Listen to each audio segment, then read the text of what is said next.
मैं उस दिन क्लास में था, लेकिन मेरा जूनियर जल्दी से अंदर आया और मुझे बताया कि दूसरे हाई स्कूल का गुंडा माइक मुझसे हिसाब बराबर करने के लिए मुझे ढूंढ रहा है।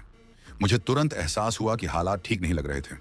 मुकाबले की तैयारी के लिए मैंने अपने स्कूल के सबसे ताकतवर लड़के जिम को इकट्ठा किया, जो स्कूल का गुंडा भी था। लेकिन मैंने उसे असली वजह नहीं बताई कि माइक मेरे पीछे क्यों पड़ा था। जब मुझे लगा कि मैं बिना किसी चोट के बच जाऊंगा, तो माइक ने सच्चाई बताई। यह इसलिए था क्योंकि मैंने उस लड़की के साथ फ्लर्ट किया था जिसे वह पसंद करता था, भले ही मैंने इससे इनकार किया था। उसी पल एक अप्रत्याशित घटना हुई।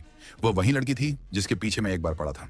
उसने मुझे लिस्सा के साथ करीब देखा और तुरंत जिम को बताने चली गई। मैं ठंडे पसीने से तर हो गया। जल्द ही जिम और दूसरे लोग जाने की तैयारी करने लगे। उन्हें जाते हुए देखकर मैं पूरी तरह से घबरा गया और मेरा सबसे अच्छा दोस्त भी डर के मारे चला गया। जब मुझे लगा कि मेरी जान खतरे में है, तो मुझे उम्मीद नहीं थी कि मेरे दूसरे दो दोस्त लिसा को ढूंढने जाएंगे और उसे बताएंगे कि माइक मुझे परेशान कर रहा है। ये सुनकर लिसा तुरंत मुझे ढूंढने गोदाम में आई। उस समय तक मेरी पहले ही बुरी तरह पिटाई हो चुकी थी। मैं जल्दी से उसके पीछे छिप गया। उसने तेजाब की एक बोतल निकाली और उसे जमीन पर फेंक दिया। चेतावनी दी कि जो भी आगे बढ़ने की हिम्मत करेगा, उस पर तेजाब डाल दिया जाएगा। लिसा की हिम्मत ने तुरंत वहां मौजूद सभी को डरा दिया।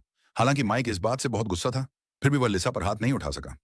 बाद में मैंने लिसा से पूछा कि वह मुझे क्यों पसंद करती है। उसने कहा कि कोई वजह नहीं थी, वह बस मुझे पसंद करती थी। चूंकि हमने एक दूसरे के सामने अपने दिल की बात कही थी, इसलिए मैंने भी उसे अपनी भावनाएं ईमानदारी से बताई।